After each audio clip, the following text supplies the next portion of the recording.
আমাদের doctor service আছে, আমরা রেগুলার বিভিন্ন বস্তিতে বিভিন্ন গরিব এলাকায় গিয়ে গিয়ে আমাদের ডাক্তাররা সার্ভিস দেয়। সেই ডাক্তারদেরকে আমরা দ্রুত মুভ করতে বলেছি, যে ধরনের সহযোগিতা করা যায়, ডাক্তারদের পাশে থেকে রোগীদেরকে যে ধরনের সহযোগিতা করা যায় সেগুলো করার জন্য আমাদের ডাক্তারদেরকে মুভ করানো হয়েছে।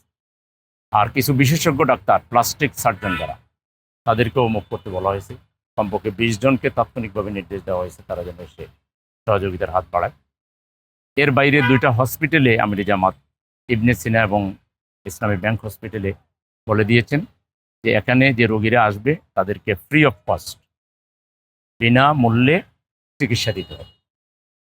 আর তিনি 50 লক্ষ টাকা বরাদ্দ করেছেন যাদের আহত ফ্যামিলিদের মধ্যে যাদের নিড আছে, কিংবা শহীদ ফ্যামিলির মধ্যে যাদের নিড আছে, তাদেরকে যাতে আমরা খুঁজে বের করি এবং তাদেরকে সহযোগিতা দিই। এই কতগুলো কাজ উনি নিজে সার্বক্ষণিক তদারকি করেছেন। জামাতের সেক্রেটারি জেনারেল মিয়া গোলাম পরওয়ার এসেছেন। আমরা সিটি জামাতের পক্ষ থেকে আমার নেতৃত্বে আমার সেক্রেটারি সহ আমরা তাৎক্ষণিক সার্বক্ষণিকভাবে ছিলাম, কাজ করেছি, এখনও কাজ করে যাচ্ছি।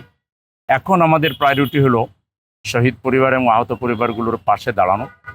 আমরা দায়িত্বশীলরা চেষ্টা করছি। আমাদের এতদ অঞ্চলের যে শাখাগুলো আছে তাদেরকে আমরা বলে দিয়েছি পুরুষরাও যাবে পুরুষদের সান্ত্বনা দেওয়ার জন্য, আর আমাদের মহিলা বিভাগকে আমরা বলে দিয়েছি তারাও যাবে, কারণ অনেক মহিলা যাদের কাছে গিয়ে আমরা কথা বললে বুঝাইতে পারবো না।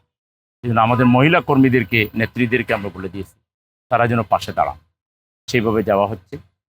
আমরা সাধ্যমতো যেটুকু পারি তাদের জন্য আমাদের পক্ষ থেকে নিয়ে যাচ্ছি। আর আমরা মূলত পুরো ঘটনার চিত্র পাওয়ার পরে যাদের সহযোগিতার প্রয়োজন হবে সেই সহযোগিতাগুলো আমরা তাদেরকে দিই।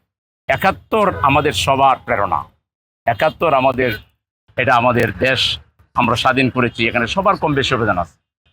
71-এর রণাঙ্গনে যারা জীবন দিয়েছেন তাদের পরিবারের সন্তানেরা সবচেয়ে বেশি এখন আমাদের সাথে আছে। 71-এর রণাঙ্গনে যারা নেতৃত্ব দিয়েছেন তাদের বিরাট সংখ্যক তালিকা করেন যার যার দলের, আমাদেরটা আমরা দিব, আপনাদেরটা আপনারা দেন। রাজাকারেরও তালিকা করেন, মুক্তিযোদ্ধার তালিকা করেন, ভয়ানক লজ্জায় পড়বেন। সবচেয়ে বেশি রাজাকার আপনাদের দলে, আর মুক্তিযোদ্ধা অনেক বেশি আমাদের সাথে আছে। ডাকেন মুক্তিযোদ্ধা সমাবেশ, একদম কার্ড দেখে দেখে ঢুকাবেন। আপনারা একটা প্রেস ক্লাবে ডাকেন, আমরা একটা ডাকি, অথবা সরোয়ার্দী উদ্যানে ডাকেন, মাঠ না পড়ুক, আপনারা এক পাশে ডাকেন, আমরা আরেক পাশে ডাকি, সাংবাদিকরা দেখুক, কার্ড কার্ড চেক করুক কোথায় রাজাকার বেশি আর কোথায় মুক্তিযোদ্ধা বেশি। ঠিক আছে কিনা? আমাদের হাসিনা অনেক খারাপ কাজ করছে, একটা ভালো কাজ করছে, সে একটা রাজাকারের তালিকা করছে, এই তালিকায় তার দলকেই 1 নম্বরে রাখছেন, এটা সত্য, এটা আমরা সাপোর্ট করি। আওয়ামী লীগকে 1 নম্বরে রাখছিল, আর দ্বিতীয় যাদেরকে রাখছিল এরা এখন রাজাকার রাজাকার করতেছে। এরা তো নাই, এখন তো এরাই 1 নম্বর। দ্বিতীয় যাদের নাম 8,500 বা 10,000-এর মতো, 8,700, এই যে আমাদের এমপি ক্যান্ডিডেট, আমাদের 18 আসনের এমপি ক্যান্ডিডেট সাহেব বললো যে 8,500 এই তালিকা করছিল, এখন যারা রাজাকার রাজাকার ফেনা তুলতেছে এদের। আর জামাতের 8,700, আর জামাতের করছিল 23 জন না 37 জন, এরা সবাই ইন্তেকাল ফরমাইছে, কেউ আর বাঁচে নাই তাদের তালিকা অনুযায়ী। আদৌ এরা রাজাকার কিনা আমরা সেটাও জানি না। তারা যে তালিকা করছিল এই তালিকা ধরে দেখলাম যে এরা কেউ দুনিয়া নাই। সুতরাং আমরা সবাইকে আহ্বান জানাই, আসুন, জামাতের আমির যেভাবে সাহস করে 50 লক্ষ টাকা ঘোষণা দিলেন, আপনারা এরকম কিছু মানবিক কাজ করেন। আসুন আমরা রিউমার থেকে বেঁচে থাকি, পতিত স্বৈরাচারের লোক এবং এখানে আমলাতন্ত্রের মধ্যে, গোয়েন্দাদের মধ্যে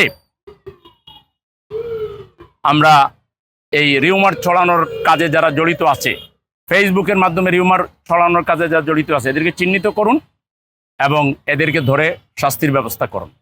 এখানে যা ঘটছে, তদন্ত কমিটি হয়েছে, তদন্ত কমিটিকে পূর্ণাঙ্গ একটা রিপোর্ট দিতে হবে, কোনো ষড়যন্ত্রের কোনো দূরতম কোনো কিছু আছে কি না, থাকলেও সেটা বলতে হবে, না থাকলেও সেটা ক্লিয়ারলি বলতে হবে। তাহলে কেন দুর্ঘটনা ঘটেছে ওগুলো আমাদেরকে জানাইতে হবে, জাতিকে গোপন করা যাবে না। কতজন মারা গিয়েছেন ক্লিয়ারলি জানাইতে হবে, যারা মারা গিয়েছেন তাদের ফ্যামিলিকে ক্ষতিপূরণ দিতে হবে, তাদের বাবা মাকে বীর এবং বীরঙ্গনা হিসাবে, তারা শহীদের মা বাবা হিসাবে তাদেরকে মর্যাদা ঘোষণা দিতে হবে, এবং আহত যারা হয়েছে এদের পূর্ণাঙ্গ চিকিৎসার দায়িত্ব সরকারকে নিতে হবে, এবং এদের পরিবারের যদি কোনো অভাব অনটন থাকে, কোনো অসুবিধা থাকে, সেগুলো সরকারকে দেখতে হবে। প্রয়োজনে রাজনৈতিক দলের আপনারা সামাজিক সংগঠন হেল্প নেন, আমাদেরকে বলেন, আমরা পাশে দাঁড়াবো ইনশাআল্লাহ। আমরা পরিষ্কার বলতে চাই যে বাংলাদেশকে নিয়ে আর কোনো সিনেমিনি খেলা আমরা সহ্য করব না। সবাইকে দায়িত্বশীলতার পরিচয় দিতে হবে। সোহরাওয়ার্দী উদ্যান কানায় কান্নায় শেখ মুজিবুর রহমান সাহেবের প্রোগ্রামে হয় নাই, ওই ছবি ওই সময় দেখতে পারেন। পুরো মাঠ শেখ মুজিবুর রহমান সাহেবের, আইয়ুব সাহেবের আমলে হয় নাই, কিন্তু জামাতের প্রোগ্রামে কানায় কানায় পরিপূর্ণ হয়ে এরকম আরো 20টা মাঠের সমান মাঠ, রাস্তায় রাস্তায় লোকের সমাগম ছিল। এটা জামাতের রাজনীতির প্রতি মানুষের নতুন করে সমর্থন প্রকাশ পেয়েছে এবং আগামী ইনশাআল্লাহ জাতীয় নির্বাচনে তার প্রমাণ হাতে কলমে আপনারা পাবেন ইনশাআল্লাহ। আসুন সবাই দেশ গড়ার রাজনীতি করি, গঠনমূলক রাজনীতি করি। মানবতার ফেরিওয়ালা খ্যাত ডাক্তার শফিকুর রহমান যেভাবে গঠনমূলক রাজনীতির ডাক দিয়েছেন, দুর্নীতির বিরুদ্ধে তিনি নতুন করে অভ্যুত্থানের ডাক দিয়েছেন।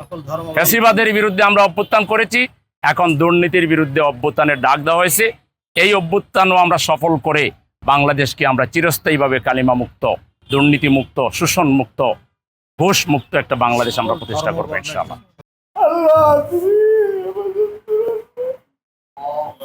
আল্লাহ আমাদের বাবা আল্লাহ দাদা আমিন।